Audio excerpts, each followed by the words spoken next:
In total, 11 people have been arrested. They're facing a total of 57 charges, including attempted murder and gun possession. Prosecutors say they tried to kill rival gang members as part of an ongoing turf war leading to unnecessary violence in their communities. All right, Fox 5's Lisa Evers had a front row seat to this case and joins us now. Lisa, tell us about what you saw. Well, Steve and Natasha, we got an exclusive look inside the NYPD's takedown of a violent Queens gang that police say terrorized people living in southeast Queens with reckless drive-by shootings and running gun battles in residential neighborhoods. And they say the gang leader of the 8-Tray moving Crips was actually a 33-year-old man who started training teens as young as 14, training them how to pull the trigger and who to shoot. Making this right on 104th. Copy. Are we in contact with Warren? Get out of the way. We were embedded with the NYPD's Gun Violence Suppression Division and supporting units as they implemented Operation Deadliest Catch.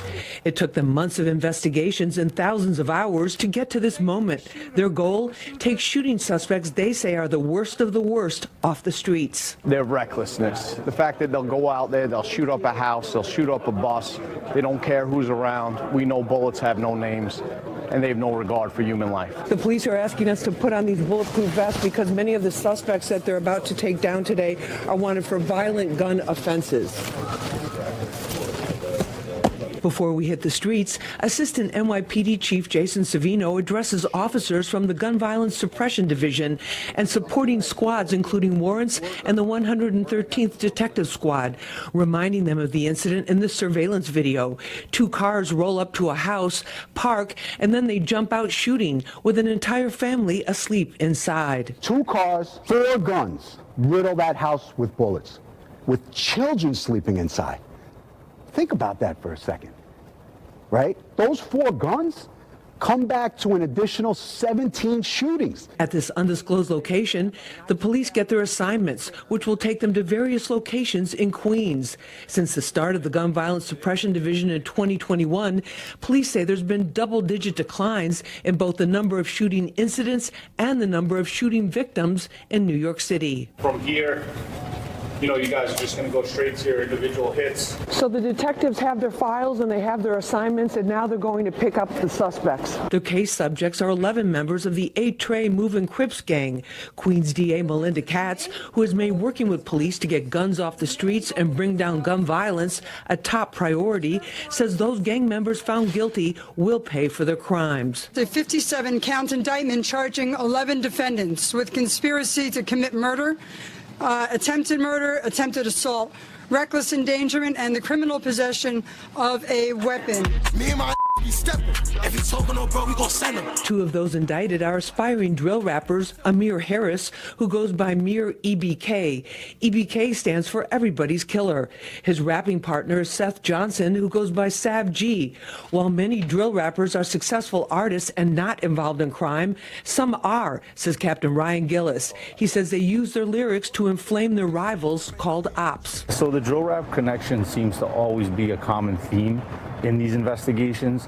Some people have more clout or more noteworthiness than others, but there's always a few members of the crew that take pride and like to antagonize the other opposition gangs. Right now we're part of a stack of police vehicles heading onto the Grand Central Parkway to the first location. We have an exclusive look with the detectives as they are taking us into the neighborhoods in southeast Queens that they say were terrorized by these shooters.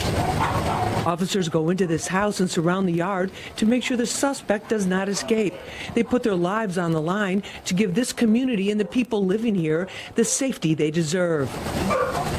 The officers from the Gun Violence Suppression Division, along with officers and detectives from the Warrant Squad, just went into this house right here to try and bring out one of the suspects. We just got word that one of the main suspects has been taken into custody, so we're going to the 111th precinct right now.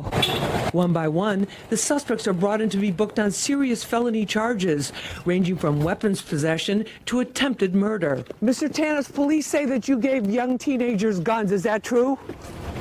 So this is where all the suspects are being taken in here, right? Yeah, we're bringing all the suspects here subsequently to the investigation. And then what about this case troubles you the most? We have a 33-year-old individual that's essentially orchestrating these shootings. He's recruiting younger individuals, younger impressionable individuals at that.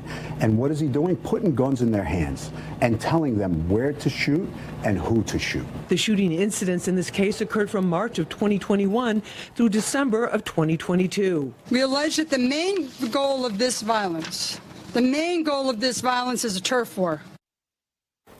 Now, police tell us that they are not after gang members themselves, but just a small percentage of gang members who are actually shooters. Now, if the defendants in this case are found guilty, they're looking at anywhere from 3 years to 25 years to life behind bars. Yeah, you know, it's pretty amazing thinking of the people just trying to live their lives in the house next door to all this madness. Right. Obviously, they're thrilled to see these arrests taking place, right? Absolutely. And these are communities where there's a lot of hardworking families. They're homeowners. They have multiple generations of the family in the home, and it makes all the difference in the world. You just walk out your door and there they were shooting and jumping out of cars. Nonsense, yeah. And I think it's interesting, too, that police tell you that they're not out to arrest gang members, but those who are actually pulling the trigger.